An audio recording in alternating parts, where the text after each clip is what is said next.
দেশের পূর্বাঞ্চলের বেশিরভাগ জেলায় বন্যা পরিস্থিতির উন্নতি হচ্ছে, তবে পানি নামছে ধীর গতিতে।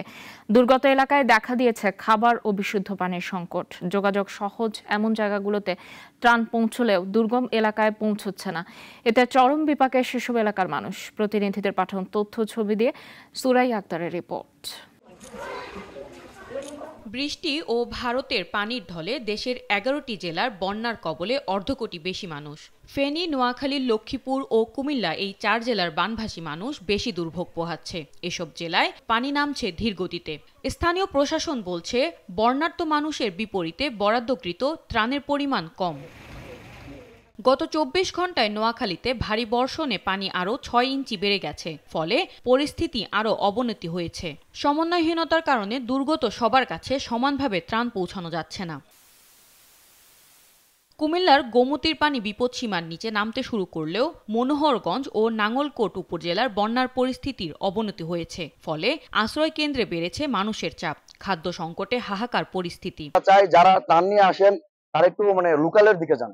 লোকালের মানুষগুলো খুব কষ্ট করতেছে। আমাদের এই শিশু খাদ্যের প্রচুর আর্থিক সংকট রয়েছে। রাস্তাঘাটের অবস্থাও পরিস্থিতি বেশি ভালো না, ওইখানে আপনার পৌঁছানোটা অনেক কষ্টকর।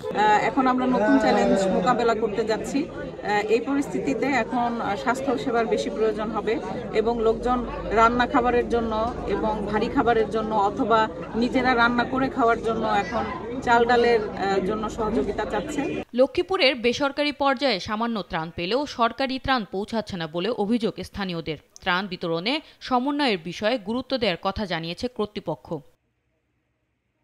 ফেনীতে বন্যা পরিস্থিতি কিছুটা উন্নতির দিকে। ফুলগাজী, পরশুরাম, ছাগলনাইয়া উপজেলায় কোথাও কোথাও এখনও পানি রয়েছে, তবে ভোগান্তি কমেনি।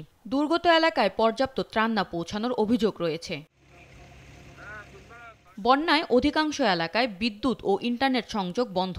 ঢাকা-চট্টগ্রাম মহাসড়কে খুবই ধীর গতিতে চলছে যানবাহন। সড়কে সৃষ্টি হয়েছে খানাখন্দ, তাই পথে আটকে আছে অনেক ত্রাণবাহী যান। সুরাইয়া আক্তার, নাগরিক।